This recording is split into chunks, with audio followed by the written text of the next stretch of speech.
Hi there, I'm Taser, And I'm Forrest. and together we are the Vet Pups. Yeah. First off, Happy New Year's, everyone. We want to update you all on what's been going on this last month. We now have 2 more pups who are helping us with this journey. Yeah, so we want to welcome Pup Briar and Rune to the Vet Pups family. You don't really see them too much, but they are in the background doing their own things, helping us grow and making sure that our little community here, is going in the right direction. Mhm. Yep. Thank you, Briar and Rune, for everything you've done for us so far. We look forward to all the great things you'll bring to the Vet Pups in the future. So I know you guys have been hearing me talk a lot about getting more subscribers on YouTube. Well, we actually made our goal of 100 subscribers plus. So we're going to start off the new year with a little contest for you guys, and Forrest is going to tell you more about it. Thank you, Taser. 100 subscribers on YouTube is a big milestone for us, and we want to thank all of you, our subscribers, with a contest. Starting January 15th, all you need to do is make sure you're subscribed to all of our social media pages. You can find them at the Vet Pups website. Then, you'll need to watch a special post on each of our accounts and look for the special word at the top of the video. The word will be randomly placed in the video, so you'll have to watch the video to find it. Once you have found all the special words, head on over to the Vet Pups website and click the link for the 100 subscriber prize. Fill out the form completely, leaving any blanks or missing words will disqualify you. You will then need to be entered into a random drawing to be held on the 16th of February on our TikTok Live. 10 subscribers will win a limited edition 3-pack of stickers of our current, soon-to-be retired logo. All entries must be submitted by the 15th of February 2026. Only one entry per subscriber. And with that, good luck and happy hunting. Thank you, Forrest. And before we kick things off for this episode, our pup Briar has a special announcement about an event that's going on in our Discord channel. Me, Taser, and I'm here with Briar, who is leading our Doggerheart game in our Discord. So we're going to allow him to explain what's going on and all that fun stuff. So I know you've been working hard on this, and we kind of want you to explain it to everybody else. Yeah, we have a great group of pups and some other friends that are wanting to play an awesome game of Daggerheart with us, and we've decided to kind of make it our own thing. So we called it Doggerheart. You could see a lot of really cool stuff coming our way. It's going to be a lot of fun. Yeah. So you're going to have other pups and friends of pups, and then, of course, you said it was a homebrew. I don't know what that means. Yeah, so that means the world that is created is completely out of my own head. We're exploring a place called the Shatterlands, and it will be very interesting. But you guys will have to tune in to kind of see what that's all about. Now, I guess my next question is, what if there are people that are watching you and are they able to participate? So we will have where you can message us on either Twitch or on Kik. And I'll be able to see that, so we might have some interaction there. But also, we will be inviting some guests from our Discord to join us on certain episodes and stuff like that. And sometimes may even be reoccurring.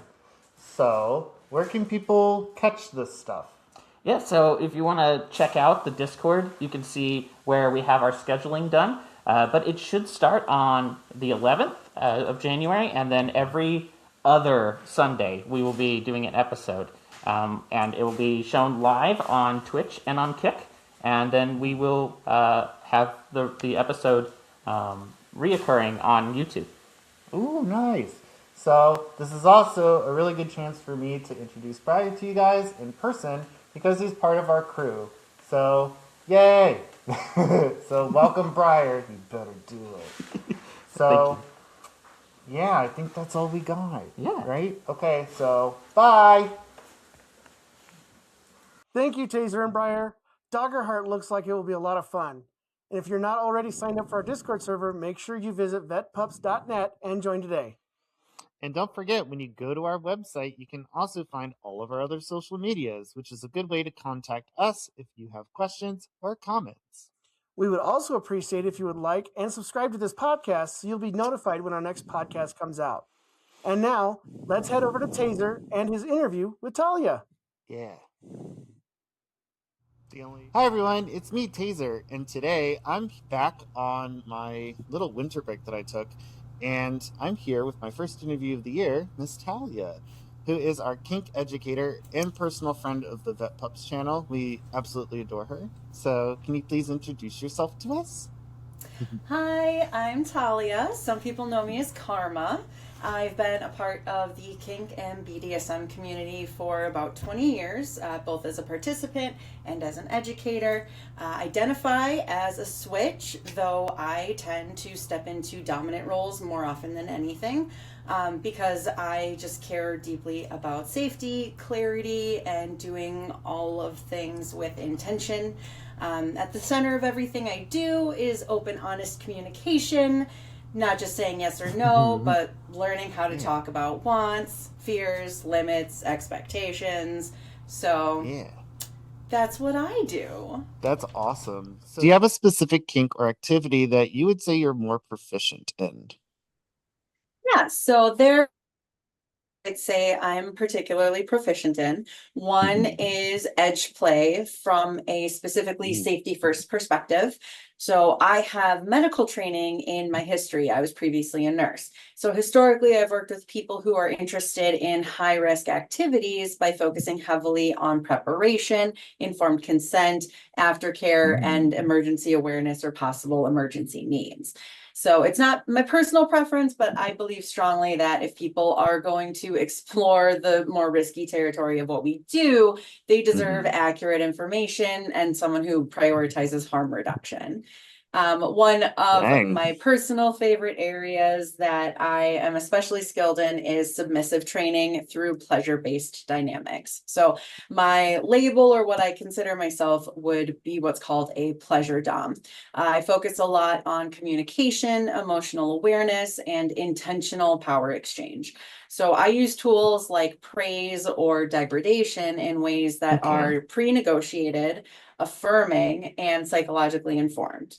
So for me, that kind of work is about helping someone go from maybe being in a place psychologically where they're not really sure what they need, and I'm Mhm. just making sure they feel seen, chosen, and safe while also maintaining structure. So I don't actually tend to use punishment the way that other DOMs do, or most people think that we do within the kink community. Yeah. When I use punishment or structure, I use it's more about accountability, open communication, and kind of like a realignment of behavior. I've never Yeah. really used fear or pain in the way that like most people would consider a punishment Mhm. to be. One of a old favorite as far as punishments go is it's pretty common as a sub punishment to have to write lines. My favorite I remember take on those. that is write me 50 things that you love about yourself or are good things about you. Aw. And boy, they hate it. It's It's so challenging. it is, and it's effective, and that's where Mm. the correction and realignment comes in. Is like you're not in trouble because you're a bad person or you didn't do something Mhm. well, or there's no hope for you. You're We're realigning this behavior because it doesn't fit into what's best for you, and that Mhm. was pre-negotiated by you. So we're kind of exploring at the same time meeting needs in a Mm. more proof positive way than kind of the generic or more commonly read about or seen in movies punishment, so to speak. Yeah. That's actually really interesting because I kind of do the same thing with like dogs, for example, because I train dogs, real ones. So it's like the reason why I use punishment is to invoke that fear in order to inhibit something from repeating in the future. And it's not from that place of negativity, it's from that place of safety. Because it's Yeah. like, I don't want a dog to run out in the middle of the road. Now I have to problem solve. How am I going to keep that from happening? But dude, that's pretty cool. So, how do you think being a kink educator has kind of shaped who you are now? Like, have you gone through a lot of personal changes? Like, personally, for me, I've had to learn a lot of skills really quickly. So like learning to be confident in the right ways and not being toxic, for example, not being a douchebag. Yeah, there is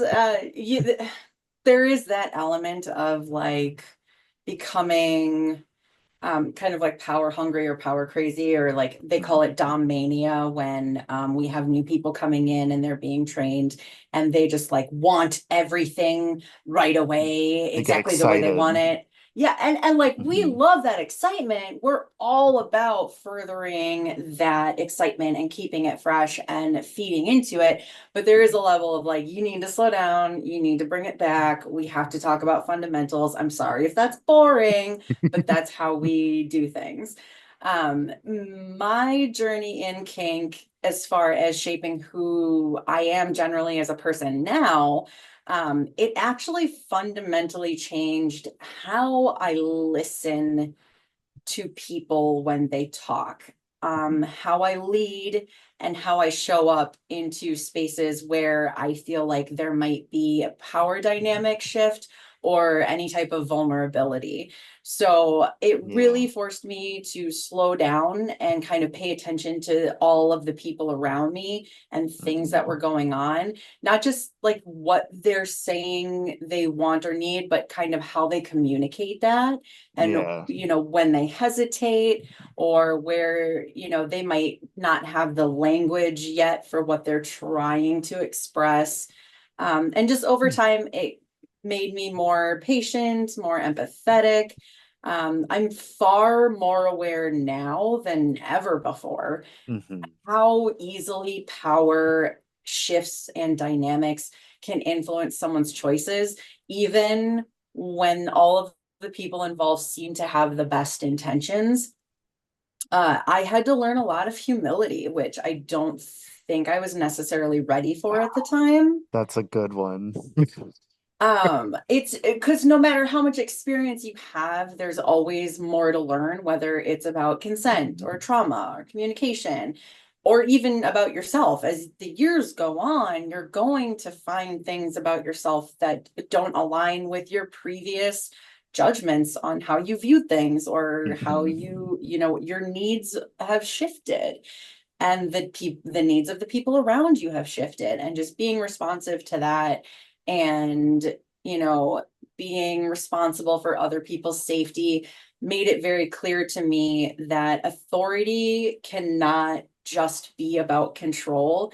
It has to be about accountability, and if you Yup. run into somebody who has a lot of power with no accountability, then usually dangerous things happen, or vulnerable people get hurt, Mhm. or risky behavior happens, and you kind of run into that issue of there's no one here to be responsible. Where's the grown? We need a grown up, Yup. somebody. Yeah, and I've been at places where it's felt like that type of awareness, even though it's kind of built into me because of the whole being a veteran thing and what I did in the Marine Corps as being a police officer. So my safety, I is the only like I'm the only person that can account for that safety because most of the time I'm on calls by myself and I have to do things solo. So that observation thing is a lot harder than I don't think people realize when you're in it. Like, for example, when I went to this last event, there was a lot of more moving parts going on that I was not comfortable with that were happening. But I still remained in the space because I understood that my presence does provide that positivity for someone else. And it's kind of like I'm in this weird middle ground where I'm like, I want to leave because this is not fun for me. But because I'm here, someone is benefiting, even if I don't interact with them, gives them comfort. So it's Yeah. actually really interesting because the bratty people don't like me because I'm not interacting with them. But then you get like the hosts of the event where they know that like my background and they're just like, oh wow, like I feel safe when he's here. Like not everyone can say that, Yeah. and there are times where I've had to speak up on behalf of someone, like someone showing up to an event that was introduced to me to the event. And of course, I had prior permission to allow this person in. And it's just like I had to have that talk with them. I'm like, listen, this is not your space. This is not your pack. This is not what happens here is because of me. You're here because of me, so don't fuck it up. And they had a great time. So yeah, that's really crazy to think about because I never really thought about that. So then I guess we can move on to, let's see, because there is a lot of self-exploration, I feel. So what do you feel is a great way to start on your kink journey? Is it, should you start with an activity that you really enjoy, like you said, like something you get a lot of pleasure out of, or or is I would or is it like more informational based? Like, should you just overload your brain with information and then kind of seek someone like you out who can actually kind of walk us through very slowly or at the pace that we're comfortable with? Yeah.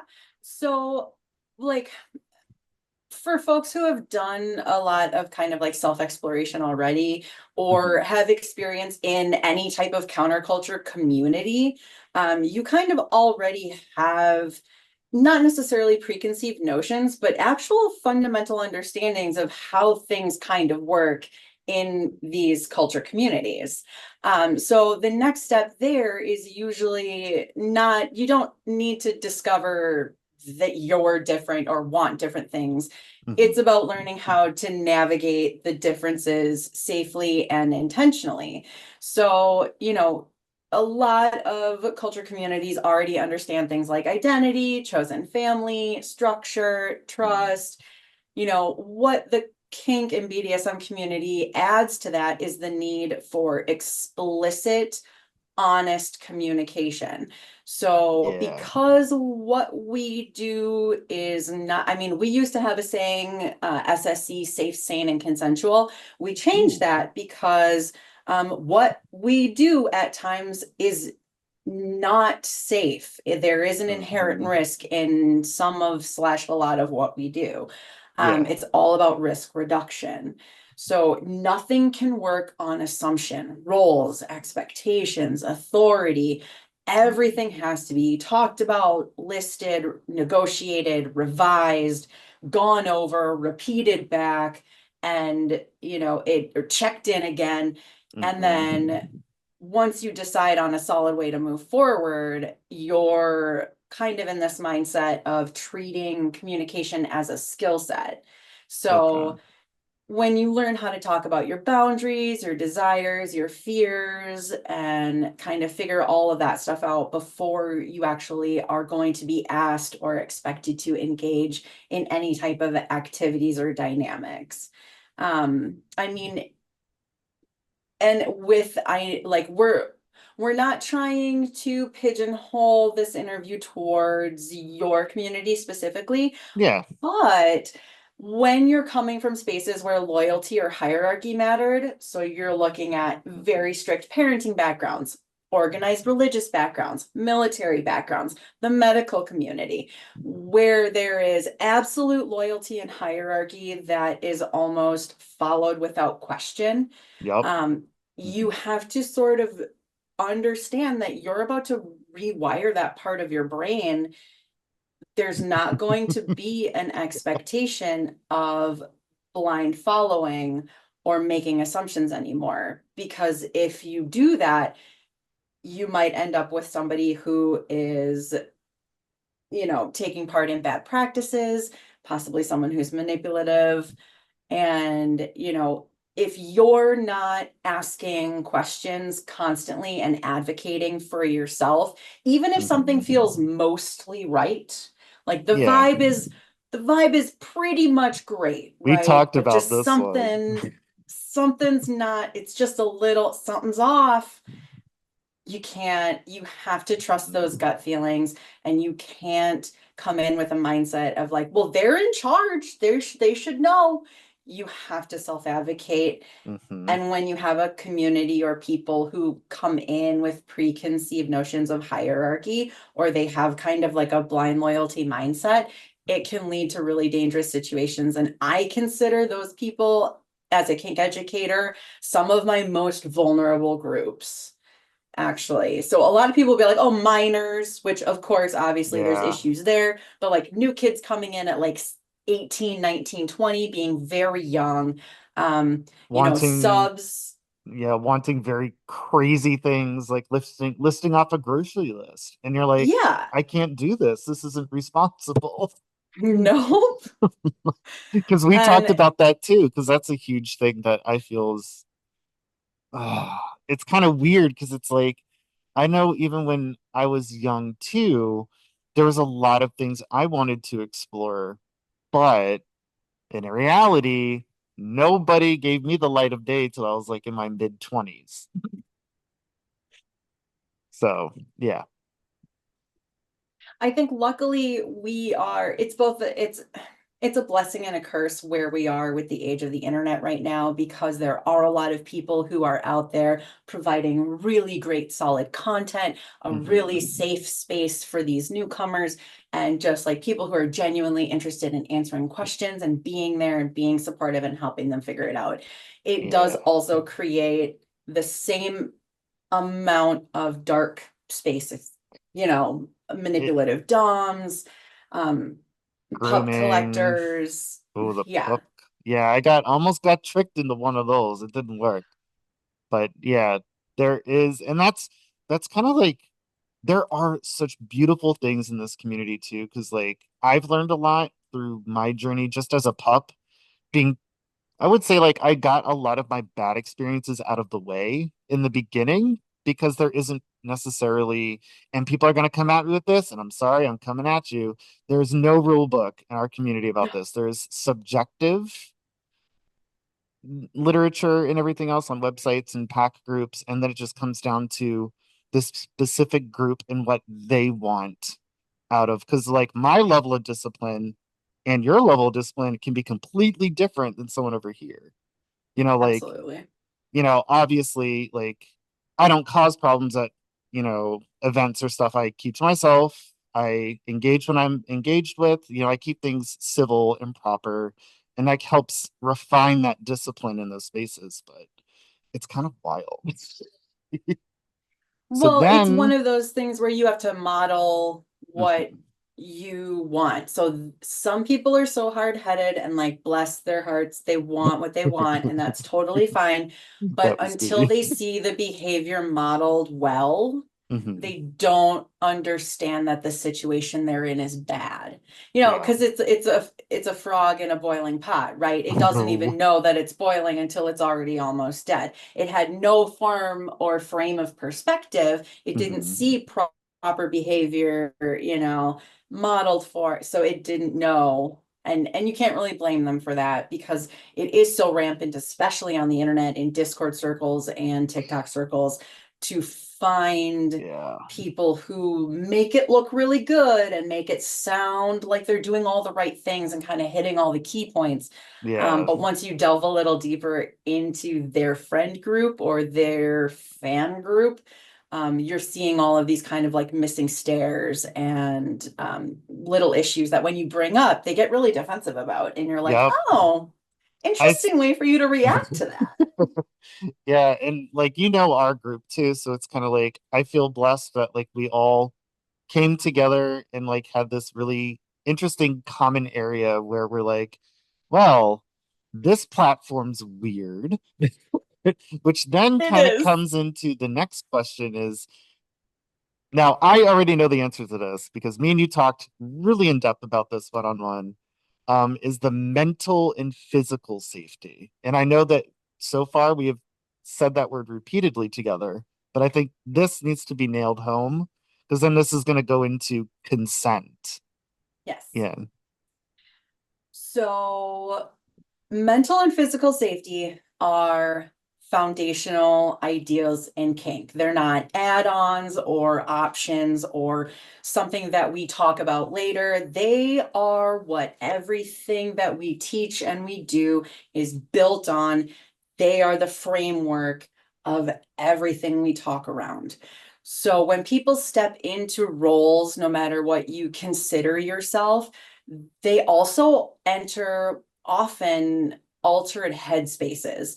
So feeling an actual psychological shift where your focus narrows, emotions intensify, your brain starts responding differently on a chemical level. And scenes that you're doing with people can actually trigger surges of adrenaline, dopamine, endorphins, oxytocin.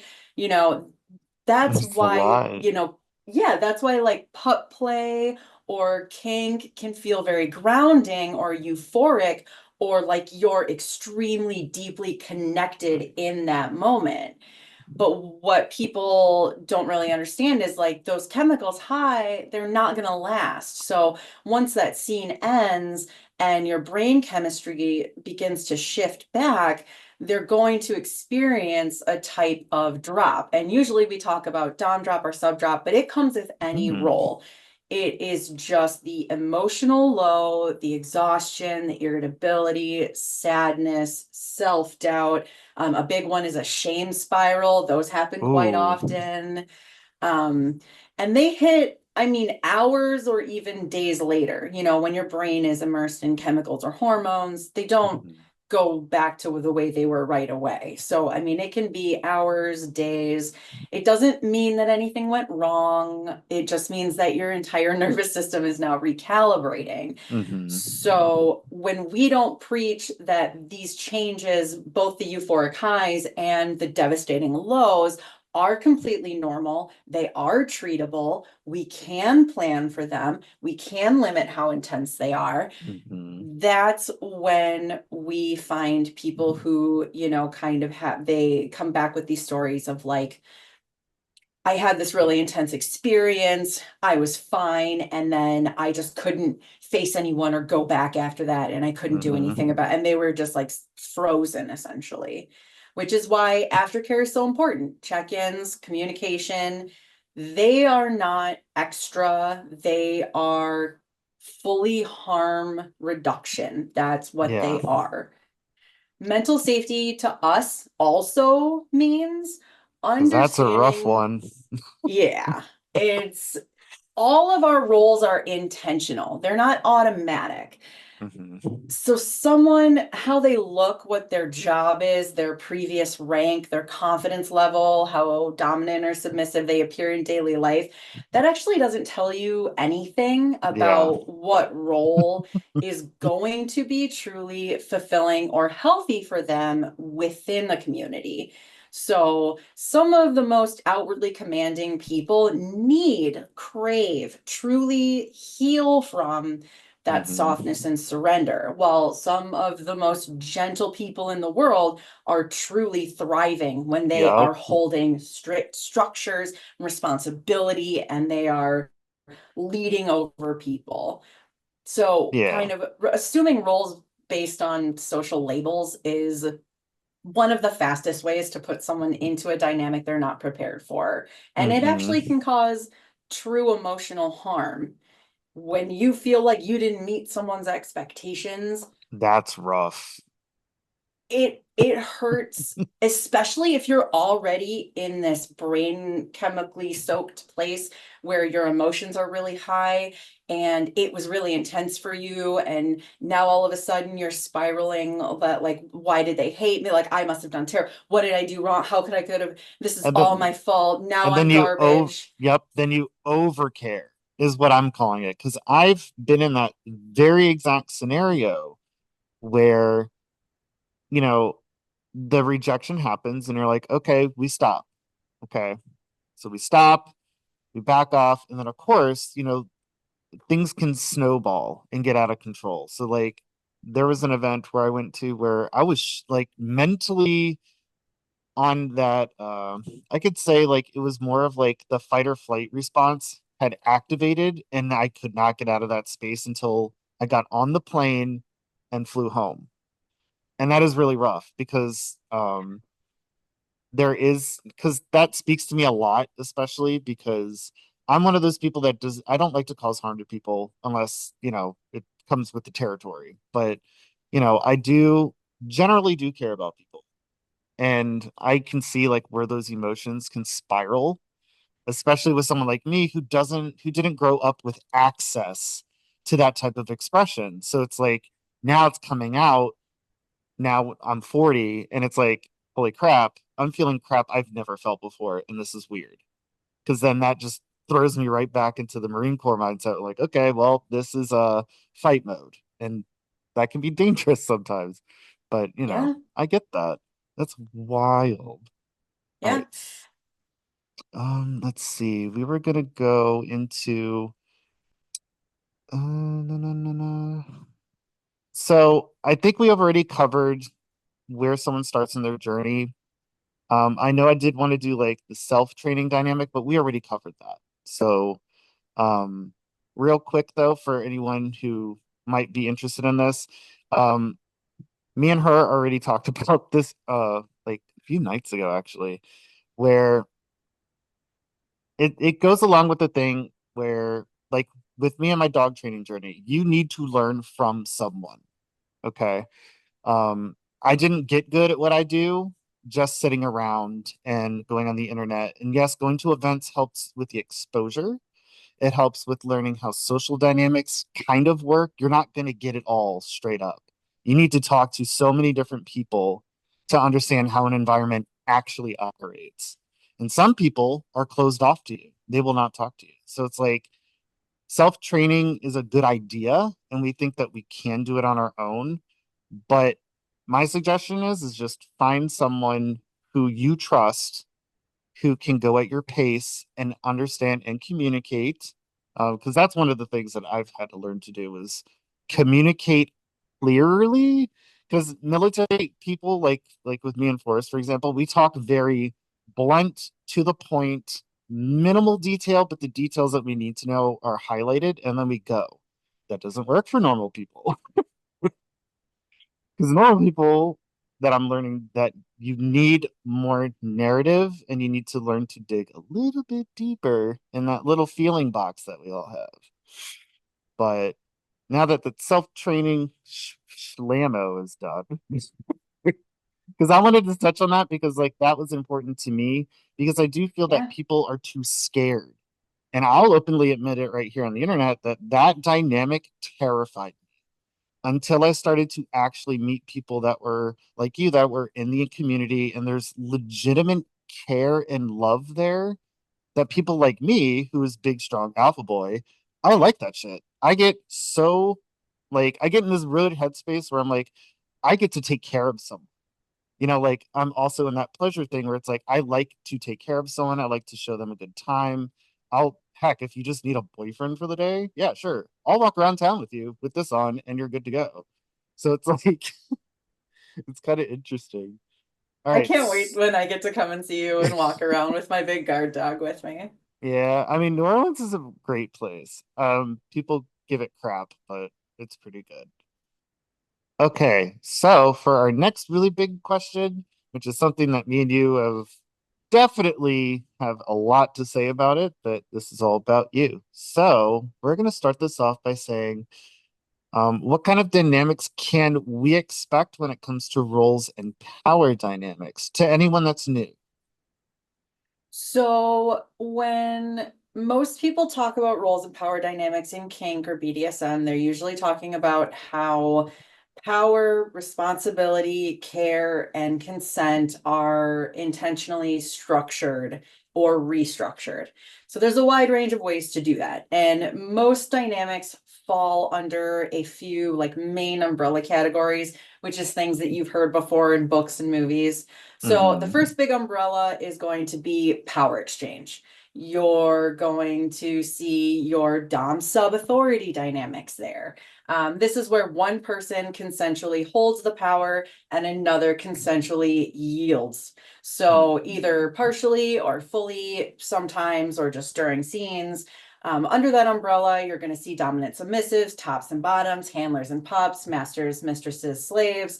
Those dynamics can be temporary, situational, long term, and even lifestyle Mm. based, depending on the people inside of those dynamics and what they negotiate. Your Okay. next major umbrella is going to be service oriented dynamics. These focus less on control and more on care, usefulness, and intentional acts of service. The power Okay. dynamic is still there, but it's expressed more through responsibility and contribution rather than commands or punishments. Some people thrive in the being useful, supportive, or, those service subs. Yeah, because And we have I'm under this category as a because we pleasure also dom. have we yeah because we have service pups, and now that I'm learning more, like every role within us, like the alpha, omega, beta, delta, whatever alphabet soup name we give ourselves, there is a service category for those things, and it doesn't degrade the role or anything. It gives it more definition, I guess. So that's cool. Absolutely. So then we have your role-based or headspace dynamics. So the Mhm. focus there is going to be identity, mindset, or emotional space rather than a hierarchy or a structure or a power. Pup play generally kind of lives in this umbrella, along with age regression or infantilizing. Caregiver type dynamics are more other types of headspaces you can have.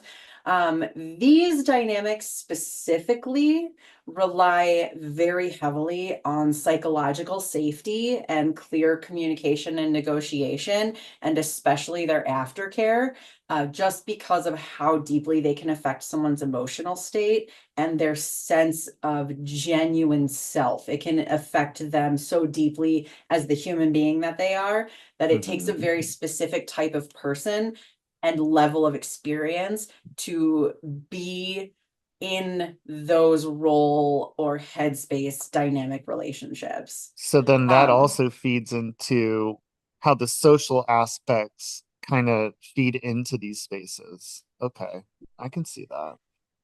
so there's also play-based or scene-based dynamics. So they're mostly what you're going to see in like public shows, meetups that are in private spaces. We Yeah. never try to, like vanilla meetups and places in public, we never involve the public because they have no ability to consent to what we're doing. So we're never out Yep. there acting as if other people are allowed to see what we do or what we want to do behind closed doors. Even Mhm. our exhibitionists and our voyeurs, there are specific ways that we go about feeding that need. So Okay. we create private shows or, behind the glass, fishbowl situations, things like that. So that, that way we're staying inside of our own boundaries as far as like social respect goes. Um, Yeah, because that was a Mutual, dynamic I yeah. didn't even consider was the people on the outside that come into our spaces. Because I mean, I guess like my experiences with being in the pup community is like it's usually the crowd is all of us. There isn't normally a lot of crossover. So, and if there is crossover, the environments that I've been in before I moved here were very strictly friendly. There was no expectations, there was no activities going on. It was just a bunch of drunk people at a bar, having fun with a drag show. Then I come down here and it's exactly those dynamics you're talking about. And I'm like, okay, now I'm starting to understand like a little bit more about these spaces that I may or may not have been aware of that were going on. So that's pretty neat. Yeah.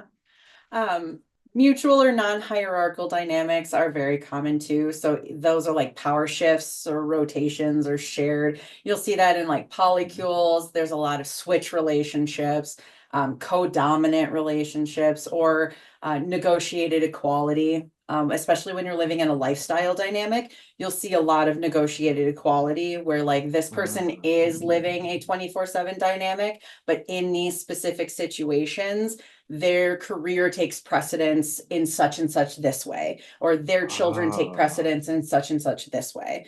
So that it's important to understand more that the roles and labels that we use aren't personality types or job assignments.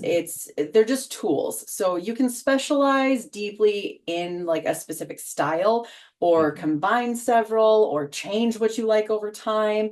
And no role is going to be more or less legitimate than another. It's all about what's sustainable, what's communicated, what's consensual, and how your level of education goes into what area you want to specialize in or be a part of. See, I like that. You said that very well. I can't top that. We don't believe in boxes. Yeah, we don't do the boxes. Wow, we're really coming after you, TikTok. All right, so then what's a good way for someone new um, to be introduced into the community?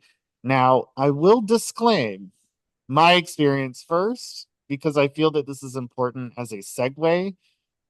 Do not dive off the freaking deep end. Okay. I've gotten myself into very troubling scenarios where it has impacted not only my social life, which was lack thereof at the time, but it did limit my social possibilities. It did limit who I interacted with. It did interact with my marriage, like my day-to-day life, not just the pup life. It can get really crazy. So for someone new who actually has access to people like you, what's a good way for them to be thrown in there? So honestly, slow entry is not only possible, but it is Mhm, most often the healthiest way to join a kink community. So one of the safest ways is to start by being a consistent observer. Attend mhm, public low pressure events, so vanilla meetups, or looking at your local communities on mhm. websites like FetLife, which has its own issues. Every community and website and service always has its own pluses and negatives. So, Yup. kind of asking all of those questions, joining educational talks, going to lives when following certain creators, but following creators that have communities that are kind of outreach where you see more of a web than an umbrella. If you Yeah. have it's not a pyramid scheme, right? If you have a content creator and everyone below them is just kind of their fan or follower and they Mhm, have this weird dynamic with them, that's kind of where you have issues. You can kind of start to see those spaces aren't the healthiest spaces to be in. Pay mhm, attention to how people are interacting with each other, how boundaries are being handled, and whether those spaces to you are feeling respectful. And also, that should always be transparent. When you're in a one-on-one situation or a small group situation, there shouldn't mhm. be all of these secrets and covert and like, well, if you come to my house, I'll Mhm. tell you more about this. And it's like, don't, no, don't Oh, do that. yeah, that's toxic. That's weird and creepy. Don't do that. That is kind of creepy because Yeah. So it's online interesting spaces because are a good entry point. Yeah, yeah, I can't hear you. weird. Can you Oh, hear me there we now? go. Okay. Yeah, there was like a little glitchy Okay. thing going on. It's fine. Forrest will fix Yeah. it. So, what was I Okay. gonna say? So, like, when it comes to those like crazy environments for myself, I tend to enjoy more of a one-on-one. Like, if I'm in a group outing, I tend to be the one that overlooks everything, and I just chill and I hang out in my own space. I'm always comfortable that way because I feel like it's like you said, I'm able to observe, kind of look around, see who's new, which is something, a task that I've been trying to work on myself, is noting somebody new in the space and kind of like, hey, what's up? How are you? Like, that also helps newcomers too. So that's a skill I'm doing for this particular question. So that's pretty neat. So Yeah. lastly, okay. because we've been talking a lot about the possibility of dark spaces. And we're not talking about dark rooms. We're talking about people that do not have your interests in, I guess, the more positive light. So, going back from what I was saying, I've already experienced what predation looks like. I mean, I study it in wildlife conservation. So I'm very familiar with this concept when it comes to what are good ways for these newcomers that come into spaces? How can they kind of develop the skill to pick up on when someone is not being truthful or they're preying on them and not necessarily within the kink parameters or the pup play scenarios? It's just someone who's just there in that space who's there to harm you, because that's a hard one. So it is. I would say so overall, whether you're coming to be involved in any type of subculture community, um, always kind of bring a curiousness and cautiousness. Mhm. Understand that you moving at your pace is going to be your biggest safety tool. So you don't have to rush into roles, dynamics, private situations, Fine, or man.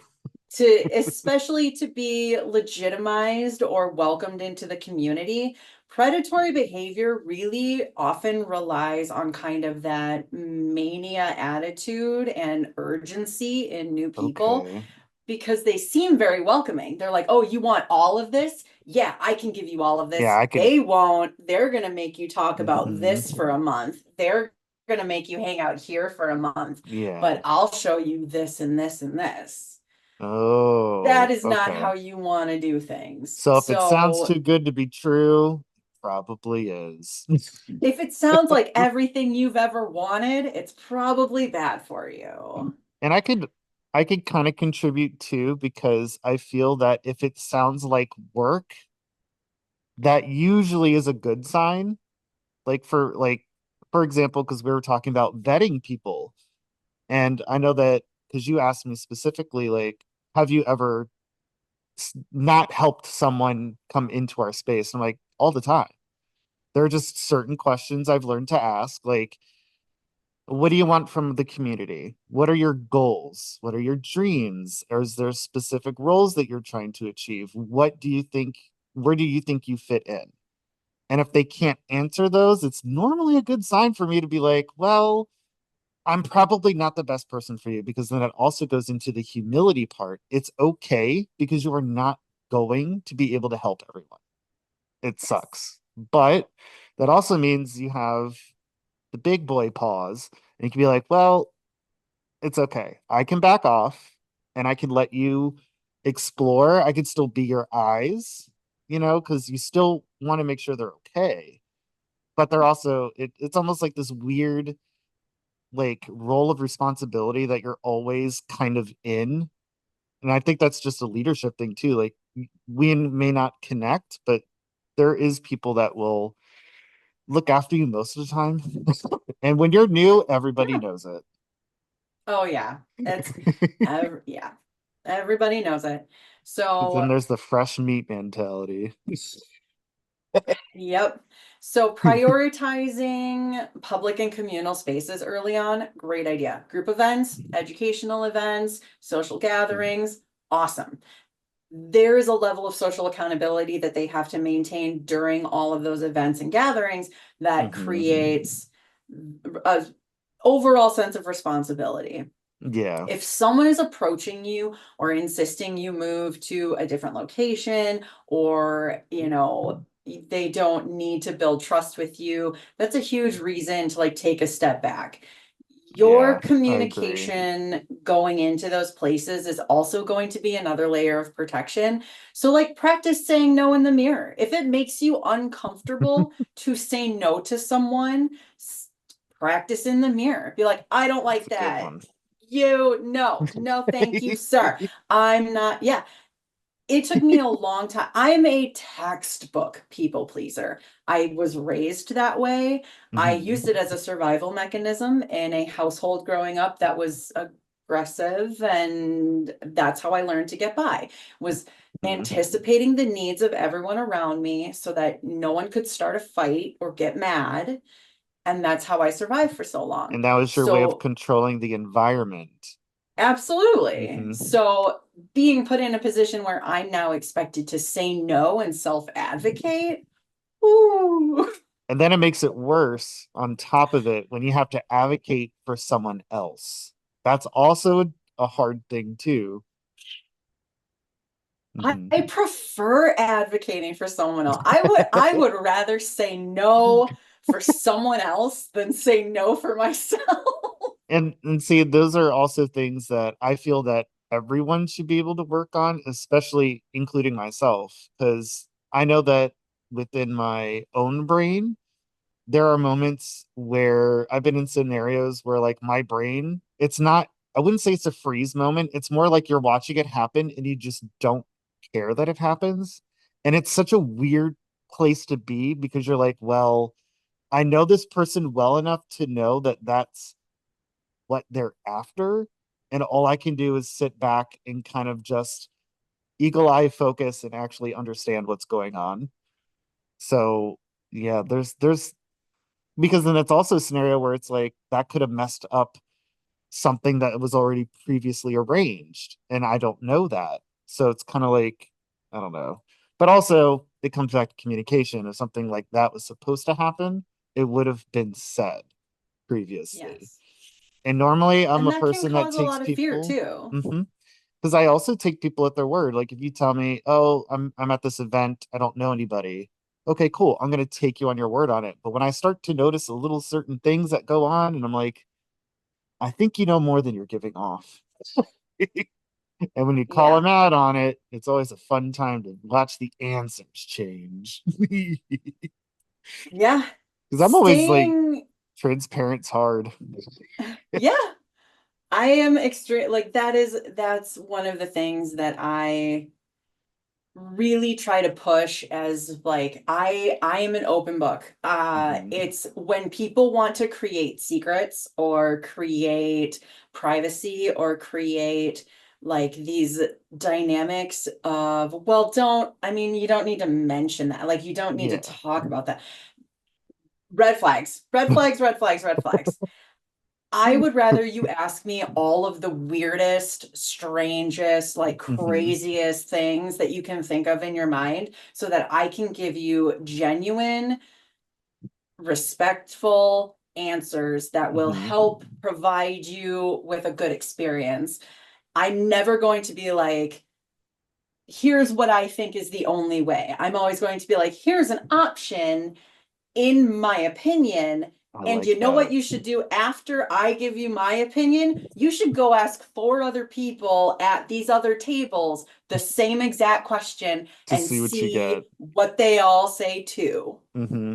And that's what kind of sucks too, because I know people like myself, I don't think people understand like I know my persona is I do whatever I want. I'm like this big, I go out in public, I do things, but like I have my own set of structure that people don't understand. It's like that also goes along with learning on my own on, well, right now there isn't anyone that can teach me structure. Guess what? I come from the military. I'm good at structure. So I just made my own list. Like, don't act the fool, be respectful, wear attire that is appropriate. So even though I have this in public, I wear normal clothes. Right. Depending on, I mean, luckily New Orleans isn't a child based city, if that makes Yes. sense. It's a party city. Right. Um, but it is something that you brought up that gave me an extra little tidbit to put on my list. And I wouldn't have considered that if I didn't ask. See, it doesn't hurt to ask, kids. We love Well, questions. I do too. And I've also learned that it's great to even just like ask your friends stuff. Cause I know some things some people do feel kind of uncomfortable about. Like some people's kinks aren't necessarily favorable. Like for example, I love littles. They're great people. I've enjoyed interacting with the ones that I have, but I'm not willing to do the activities that involve with them. Socially, I will look after you, take care of you, and love you, but I will not participate in those activities. That doesn't mean I don't love you or don't value you at a level of respect because you deserve it too. It's just not my thing. I can stand here and look pretty and just look after you. It's And fine. that's a boundary that Hmm. like everyone is allowed to have boundaries. And I It doesn't love, matter where you your line is. The only thing that matters is that everyone around you is respecting that there is the line. That's it. hmm It can yeah, be anything at all. And that's a weird thing is where like you'll have new people kind of come in and they're like, "Oh, I don't have boundaries. Like I don't have hard limits." And you're like, nope, "Oh, cool. So I can cut off one of your fingers then?" And they're nope. like, "Well, but you wouldn't do that." And it's like, "Well, some of the more extreme forms of edge play can, take in amputation or bloodletting. So, are you sure that you don't have any hard limits?" Yeah, because people don't like, and it's something that I also kind of learned too, is that like you need to like be friends with the people you talk to first. Like it goes along with like, and I'm talking to the pups out there, when you have pack dynamics, you better be friends with every single one. You better learn like if you're an alpha of a pack, your brain should be exhausted. You should be like, I have to understand how everyone operates, where everyone connects, what clicks, what doesn't. It's a lot of work. And that's why I don't do it anymore currently, because it's just too much work. And I'm not at a place mentally where I can sit there and be like, oh, well, I guess here we go. I'm like, I can't go within with that attitude because then it means I don't care. There's going to be less comfort. There's going to be a lot less stuff going on. But it's all part of the game. But yeah, predation's still definitely a crazy thing that I'm sure we can talk about forever because it's Yeah. awful. Because it happens not even within our community. It's even worse outside of it, which is really bad. And like our And there are community, like, so many vulnerable like subsects or mhm. subgroups of what both you and I do that are more specifically vulnerable, and you're just like, oh my God. Yep, Ah. yep. And it gets crazier too, because it's like our community is beautiful, and I love to say that because as I say this, I have chills because that means that this is something that's really important that I don't think people get to hear a lot. Is that it does better a lot of our mental head spaces. Like a few years ago, I wouldn't leave the house. I would stay in my house and be a dog in house. So what did I start doing? I forced myself to do social events. I've been forcing myself to be interactive and just trying to keep pushing, even if it's uncomfortable sometimes. Not everyone can do that, and I do not suggest it because it is crazy to do that. But I also have my husband who acts as my handler, who can be that cornerstone that I could kind of like gravitate to a little bit if I'm feeling, this is a little ick. Well, I kind of went on a tangent. So, where can all of our wonderful boys, girls, and everything in between find you on your socials and other stuff? So, Forrest will be connecting all of my socials into the taglines of the podcast. Yeah. If anyone wants to reach out, ask questions, or just connect, you absolutely can. So, you can find me Yeah. on TikTok, Twitch, Instagram. I am usually under the name Afterglow. I go by Talia, and some folks also Mhm. know me as Karma in my more nerdier side because I also do a lot of like Dungeons and Dragons, Magic the Yeah. Gathering, video games. So I'm a many layered onion. We My like DMs and onions. messages are always open, and Mhm. I some people say that, but then you won't hear back from them for a week. I genuinely mean my DMs and messages are open. So whether you're brand new, you're figuring things out, you just need to ask like a specific question, or you're looking to specialize in something and you want to see how to kind of maybe move forward from that, Yeah. please reach out to me. Please Mhm. come join me. I'm available for group discussions, conventions, community meetups, workshops, festivals. I love traveling. So Yeah. yeah, sometimes I do get paid for what I do, but that's not why I do what I do. Yeah, you I get just something out of it want, too. right, I just want people to know that you're not alone. Just because you're weird doesn't mean it's bad. Being curious is amazing, and everyone deserves spaces where communication, consent, and care will always come first, will always be fundamental. And I have had this great opportunity of being welcomed into a community that I was completely unfamiliar with and have now been allowed to become educated on and be a part of. And it We're has still been learning. such a magical, amazing experience. And I love all of you so much. And it has been a Aw. great opportunity. And Yeah. I just want everyone to be safe, and I thank you so much for having me. Aw, And yeah. don't forget, everybody, you're allowed to enjoy it. Yeah. And for everyone that doesn't know, I've known her since I started TikTok, roughly, I think, from the beginning. So it's kind of fun seeing how much your friendships, especially when you start to open up a little bit, and then being transparent about just having access to yourself. Because I think even she even thinks that I'm a little too accessible because I get overwhelmed a lot with how many people just say, "Hi, how are you?" And I'm like, "I'm Yeah, and I'm good." making myself as accessible as you because I was off market for a while. Yeah. I had two kids and I went back to school, so I was out of the game for a bit, and now coming back and doing more online education and working one-on-one with some subs and like being back in those headspaces again, it has been really great. And Yeah. coming into TikTok and then realize like during COVID and then realizing that like some of those places were really, really not good. But then being entered into spaces like yours, it has been an honor to like grow and become a part of and be educated by all of you. And I really love it.